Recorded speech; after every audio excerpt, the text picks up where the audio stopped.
vous offre sur un grand plateau le tout premier épisode du droit à la santé en Tunisie. Le tout premier épisode de la santé en Tunisie. Il est question de quoi déjà? Il est question pour moi de vous présenter toutes les opportunités qui sont dans le domaine de la santé pour les étrangers ou pour les subsahariens en Tunisie.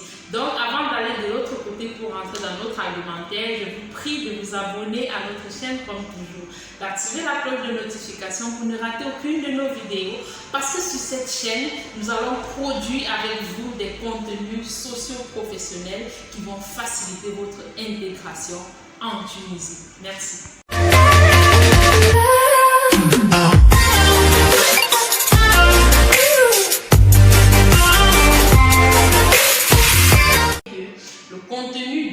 Dans cette vidéo a été récolté auprès d'une association ALDA qui a organisé une formation sur le droit des migrants. Donc nous vous donnons des informations claires et vérifiées.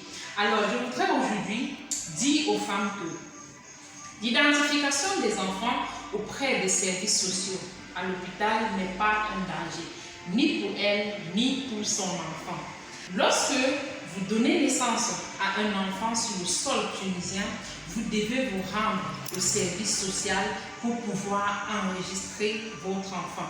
Et le responsable du service social vous remettra des documents qui vont faciliter l'établissement de l'acte de naissance de votre enfant. C'est fait dans les 10 premiers jours de l'année de naissance de votre enfant. Excepté ces 10 jours-là, dépasser ces délais de 10 jours, vous aurez d'énormes difficultés. Et cette procédure-là, il faut le rappeler, c'est une procédure qui se fait sur le plan administratif pour pouvoir établir ou bien enregistrer ou bien déclarer la naissance de votre enfant sur le sol tunisien.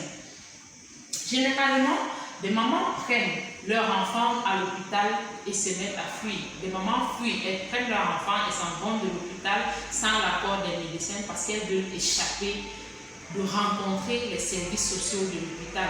Mais à mon avis, elles ne savent pas, ces mamans-là ne savent pas ce qu'elles sont en train de faire. C'est une grosse idée, le service social. Ces mamans-là ne sont pas heureuses, à mon avis. Pour moi, c'est une grosse erreur que de prendre son enfant et de fuir l'hôpital pour échapper. Consciente des risques futurs, des difficultés que cela peut entraîner dans la vie de leur enfant, il aura besoin de se scolariser, il aura besoin d'avoir des vaccins, il aura besoin même de bénéficier de la nationalité tunisienne à la longue de ses vœux.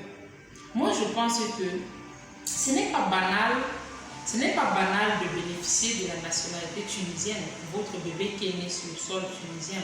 Il peut arriver une fois que votre enfant est grand, il peut arriver qu'il veuille venir habiter en Tunisie, ou bien que dans le cadre de ses activités, il a besoin de se rendre en Tunisie ou bien il a besoin de la nationalité tunisienne. Imaginez un instant si vous ne l'avez pas enregistré.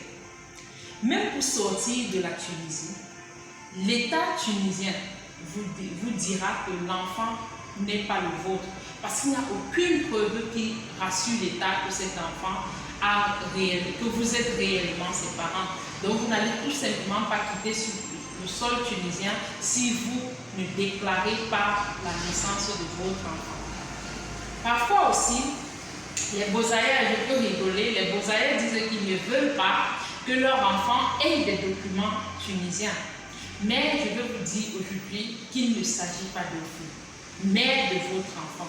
Ce n'est qu'un extrait de naissance qui va vous permettre de faire l'acte de naissance de votre enfant auprès de vos différentes ambassades. Ce n'est pas un document qui tue, ce n'est pas comme si l'enfant avait la nationalité tunisienne. Et même s'il avait la nationalité tunisienne, il s'agit de votre enfant et non de vous. Si vous n'avez pas cet extrait de naissance-là, même vos ambassades ne vont pas établir l'acte de naissance de votre enfant. Donc la toute première étape dans le processus l'établissement de l'acte de naissance de votre enfant, c'est de passer par le service social de l'hôpital.